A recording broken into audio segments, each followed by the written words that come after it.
Welcome back, everyone. Today, we're tackling a topic that's really important for anyone designing spaces where kids learn and play. We're talking about interactive exhibits versus hands on activities in children's museums. And I have to say, when I first started thinking about this, I assumed they were basically the same thing. But there's actually a really interesting distinction here, right? Absolutely. It's one of those areas where the terminology can be confusing, but understanding the difference really matters for creating effective learning environments. So interactive exhibits typically invite direct engagement, often with technology to facilitate active discovery. Think of stations where kids might use touchscreens, buttons, or guided tasks to investigate a concept. They're designed to provide feedback and guide the learning process. Okay, so there's usually some kind of tech element or structured response involved.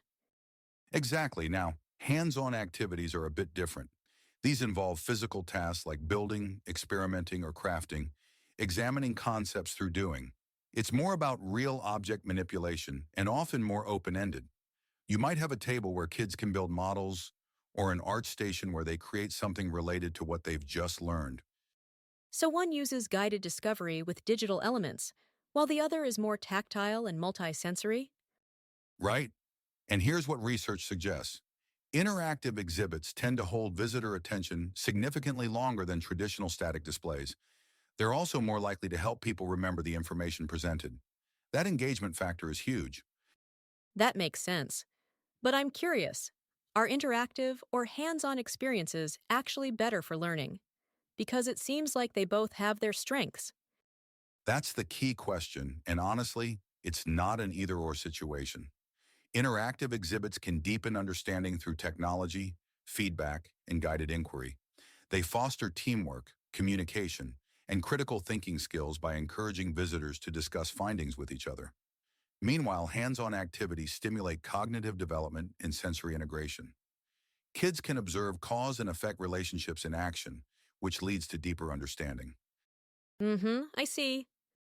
Definitely, hands-on learning promotes critical thinking and problem solving by encouraging children to analyze and find solutions to real-world challenges. It also develops creativity, innovation, and collaboration skills. And the tactile feedback actually strengthens neural pathways, which aids in memorization and retention. Plus, it caters to different learning styles, making it a really inclusive educational approach. I love that inclusivity angle. Have you seen examples where museums successfully combine both approaches? Oh, all the time. The most effective children's museum experiences blend both interactive exhibits and hands-on activities. For instance, you might have a science exhibit with an interactive display about physics, and right next to it, a table where kids can build structures to test those principles themselves. That combination creates a stimulating and inclusive environment. I remember visiting a small museum last year where they had a water flow exhibit with digital sensors, and right beside it, kids could build little dams with blocks. The synergy was incredible. That's such a great example. And I bet the kids didn't even realize they were learning physics. They were just having fun building dams and making a mess, right?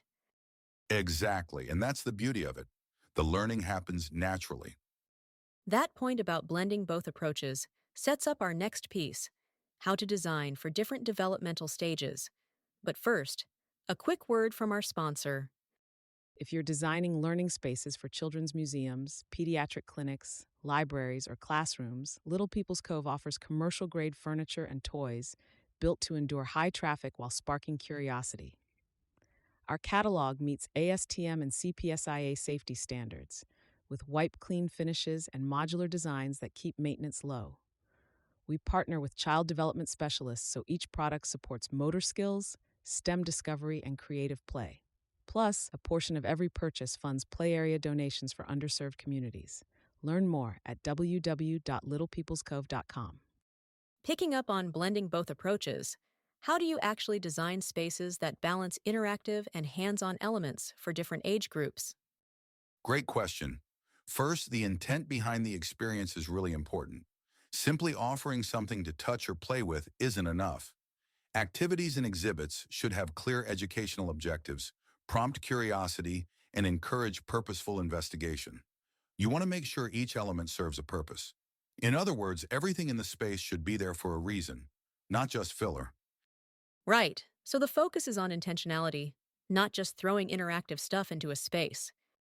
Exactly, and remember, not every child or age group prefers high-tech or screen-based interaction.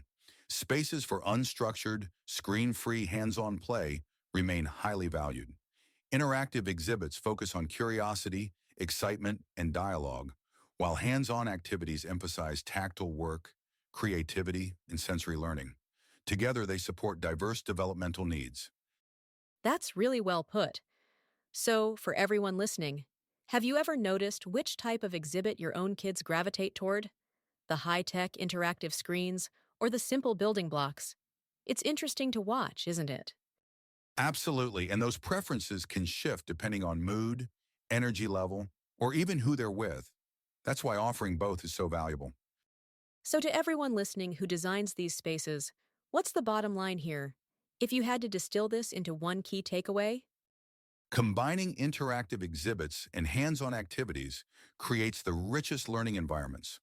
A balance of both approaches ensures that learning is active, enjoyable, and memorable. Each supports different but essential developmental needs. And when you bring them together thoughtfully, you create an environment where every child can thrive. beautifully put. How do you think about the future of children's museum design? Where do you see this heading? I think we'll see even more personalization, interactive exhibits that adapt to individual learning styles, combined with hands-on activities that remain accessible and low-tech. The goal is always to make sure every child feels valued and engaged, regardless of how they learn best. We're going to see museums become even more responsive to the unique ways children process information. That's wonderful. Thank you so much for breaking this down with us today. This has been incredibly helpful for curators and designers thinking about how to create the best possible learning experiences for children. My pleasure. Thanks for having me.